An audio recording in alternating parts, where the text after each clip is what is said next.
WRTV celebrates Women's History Month, and her story is one of history's greatest mysteries. Yeah, legendary aviator Amelia Earhart's whereabouts are unknown to this day, but we have learned more about where she's been, and a chapter of her life in Indiana is still impacting women's lives at Purdue University. Purdue junior Bailey Kelch. It's really cool. I don't even know how to describe it. Will never forget the first time she took flight. 1 second you're, going pretty fast, you're just moving down the runway, and then the next, there's nothing under you. She was hooked. I was. It was kind of over from there. Bailey's got big dreams as she looks ahead to the future. I actually intend to fly for the Air Force. I do want to fly fighters one day. I think that would be really awesome. And she's very aware of how a woman in the past is influencing her in the present. If you Google famous aviators, just aviators, the first person that popped up is not Charles Lindbergh, not Chuck Yeager, not the Wright brothers. It's Amelia. Amelia Earhart, the first woman to fly solo across the Atlantic Ocean, the first woman to fly solo coast to coast, the first person to fly solo from Oakland, California to Hawaii. I could go on and on about all of the firsts she accomplished, all of the altitude, speed, distance records she broke. I can't get enough of her. She was an author, an advocate for women's rights, a public speaker, and eventually a member of the Purdue University faculty.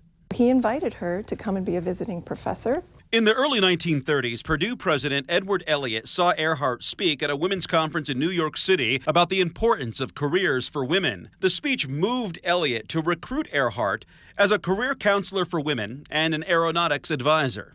Her message to the women was that if you, have a field, a passion for something that you want to do on your own as a career, that you can do it. Tracy Grimm is an archivist at Purdue. To have her on campus really was amazing for the students. She has laid out an extensive collection of photos, receipts, and credentials featuring Earhart's time at Purdue from 1935 until her final flight in 1937. This is a survey drawn up by Amelia Earhart for her students at Purdue at the time, and some of the questions on it were unheard of for that era. What is your career path, and do you plan to get married after you graduate or before you graduate from college?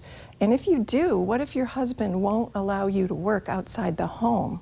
In the 1930s, Earhart was pushing boundaries in the way she lived and the advice she shared. She even wore pants on campus when women were expected to wear dresses or skirts. She was a pilot, she flew a plane, she was a modern woman, and so she kind of brought that a little bit of rebellion maybe to the women students. So that's out at the airport.